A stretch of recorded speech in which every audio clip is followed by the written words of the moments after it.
Right, so Iain, 2021's been a big year for your gym. What should we expect from Fu Dog in 2022? The biggest thing I'm looking for is for improvements within the guys' skill sets. The guys that have competed this year have done really well, win or lose. The results at this point don't really matter to me. It's just the performances more than anything else, and if they can continue to kind of increase their skill set and put in good performances, then I'll be happy. Obviously with the guys competing, everyone in the gym is not going to do that. So with the rest of the guys who aren't competing, it's just to again see an improvement in their skill set and make sure that they're enjoying themselves when they come in and having a good time, and if they need that kind of stress release from work or whatever it is, that they get that here. Brilliant. How are you adapting to the role of a coach? Has this improved your knowledge of martial arts coaching? Yeah, so I've been coaching since I was 15, although it was in judo. I feel like even when I opened the gym and I was new to coaching MMA and jiu-jitsu and whatnot, I had a decent enough background within coaching that I could transfer the skill sets of one kind of martial arts into the other ones. I've also benefited from having James Dueling as my coach. I've been around guys like Stevie Ray, Danny Henry, and guys like Stevie McIntosh as well, Craig McIntosh, who I've trained with. So seeing them kind of progress into coaching as well, and realising that we're not all that different, even if we've competed at different levels within MMA, I think it stood me in good stead as a mixed martial arts coach as opposed to just a single martial arts coach. Alright, so what are the goals that you've got for Fu Dog, not just in 2022 but over the next 5 years? What would you like to see coming out of the gym? I would like to see a few of our young guys compete at amateur level. Obviously, like, the goal is to have good professional athletes, and I'm fairly certain that we can achieve that, especially with our ties to higher level and whatnot, that we can get out there and get quality sparring from a very early stage within their careers.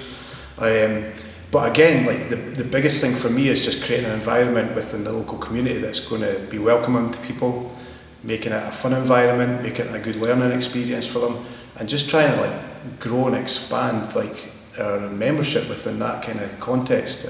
The fights at the end of the day are great. 90% of people that train martial arts don't compete. So for me as a gym owner and a coach, I'm looking for that kind of to progress a bit more. And then with the guys who are competing, brilliant. I just want to see them getting better and better, and like I said earlier on, their performances to get better and better. Yeah. So before you came into the sport of MMA, obviously you're competing in judo at the Olympic level. How's this mindset, the Olympic mindset, and attention to detail, how have you been able to transfer that over to your coaching, and how has it helped your coaching? So, well, obviously I never qualified for the Olympic Games, which was like a kind of big kick in the teeth after all the kind of years and work put in. But as within any sport, like, not everybody's going to achieve that level. I did compete to a standard that was just slightly below that, but the mindset's there. The mindset of I need to do everything 100% in order to beat the person that's in front of me. So I think, like, what I've taken into coaching from that is just do more. If you really want to make it, you ask the questions of your coach. You try and progress by going elsewhere and getting training partners. So, for example, Gregor and Will and Calum, who've recently fought, they've been going to higher level and getting the extra rounds in with different bodies. I think that's a massive thing. And I took that from judo. I was actually talking about this other night, where I left my local club, which was Carnegie Judo Club, to go to an atmosphere where it was the best people in the country to compete with and train with. And that's the biggest thing for me. It's being open-minded enough as a coach to allow people to train with me and pick up the fundamentals and pick up the skill sets that they need, but also realising that they can go elsewhere and, like, get extra work and get extra information from other coaches. What are the biggest changes in the sport of mixed martial arts that you've noticed since you started your career? Yeah, so I think it's just the professionalism, the level of amateur athletes these days is outstanding. I think when I started, and I started quite late as well, I started in 2012, I think it was. So it was already a fairly decent scene in Scotland and the UK, but the level of amateur athletes that are coming through now are scarily close to professional athletes. So I think that's the biggest change. That obviously comes from the sport growing over that time. and more coaches being more aware and educating themselves within different elements of the sport. So obviously you've got the jiu-jitsu aspect, the wrestling aspect, the striking aspect, the cage work aspect. These are all things that people probably train separately but have now kind of condensed into the one sport. So that's probably the biggest thing. It's now a sport as opposed to lots of different sports trying to compete against each other or seeing what would work best against each other. So when you fought under the prestigious Dinky Ninja Fight Team banner, how important have those ties been as a coach and being able to learn from minds such as James Dueling? Yeah, it's one thing that I'm very proud of is moving to higher level.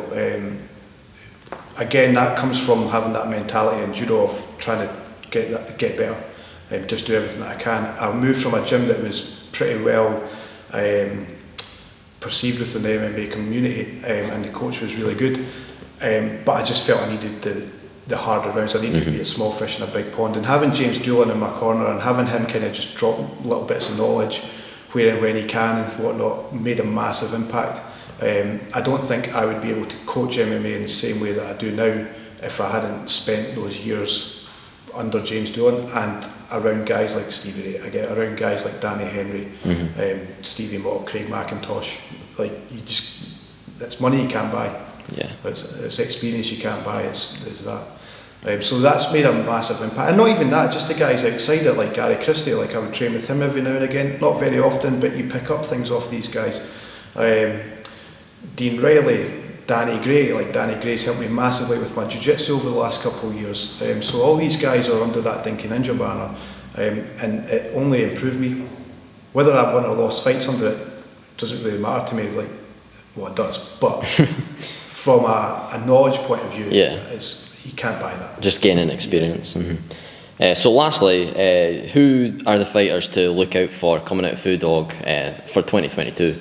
Yeah, I think Gregor's got a big future ahead of him if he continues on the path that he's been doing for the last few years. From the moment he walked into the gym, he has done nothing but annoyed the shit out of me, but in a good way. He's made me a better coach as well, I think. And similar to the rest of the guys, I think Will Pringle has a good future on him. Callum Clark just needs to pull the trigger more when he's in fights. All the guys that are getting to this competitive level are doing really well, and our young team is what excites me more at the minute. These guys are 17, 18, 19, and they've trained for a year, fought on a novice event already. They've shown me that they can handle the pressure. They've shown me that they can put a performance in. Again, win or lose doesn't matter. It's all about getting that in there. And these guys are starting young enough that by the time they get to 24, 25, they could have had 10, 15 fights at that point. So they're the big ones, I think, for the future of the gym. But like in the immediate future, I think Gregor, Will, Calum, and a couple other boys could do really well. Brilliant. Oh, that's really neat to hear. Great to hear. Thanks for speaking to us today. Thank you. No worries.